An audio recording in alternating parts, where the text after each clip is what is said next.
In the Arctic and subarctic, the climate is cold enough that some parts of the ground stay frozen all year round, even during the summers. This is called permafrost, and it's a major component of how a northern ecosystem functions. Along the coast of Hudson and James Bays, you'll find the world's second largest northern wetland, a wetland that is nearly the size of Norway. This place is called the Hudson Bay Lowlands. Here, northern communities interact with permafrost regularly.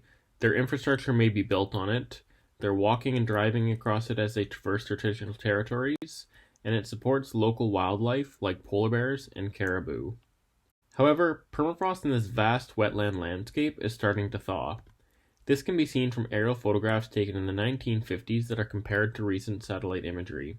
In the 1950s, permafrost features like this one have been degrading year by year and are now much smaller than they used to be. In fact, northern communities have noted that as permafrost thaws, crossing the land has become much more difficult as these once frozen landscapes are now becoming very wet and difficult terrain. In the Hudson Bay Lowlands, thawing permafrost isn't only affecting travel across the landscape, but it's also affecting the microscopic bacteria that are responsible for many different processes. In the Hudson Bay Lowlands, there are potentially large amounts of the heavy metal mercury present. One of these microscopic processes that thawing permafrost might impact is the conversion of this mercury from its inorganic and non-toxic form to its organic and neurotoxic counterpart, methylmercury. This process is called methylation, and it is important due to the fact that methylmercury can accumulate in fish, and if too much fish is consumed by humans, there can potentially be negative side effects.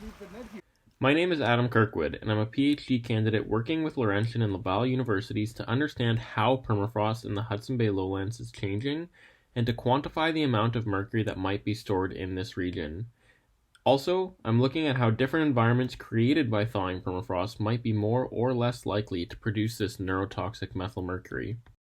Thanks to the gracious support of the Wildlife Conservation Society of Canada and the Weston Family Foundation in the last 2 years, I've been able to work on this project and make significant strides towards better understanding this complex environment, how it's changing, and what this change might mean for communities living in areas impacted by permafrost thaw and a changing climate.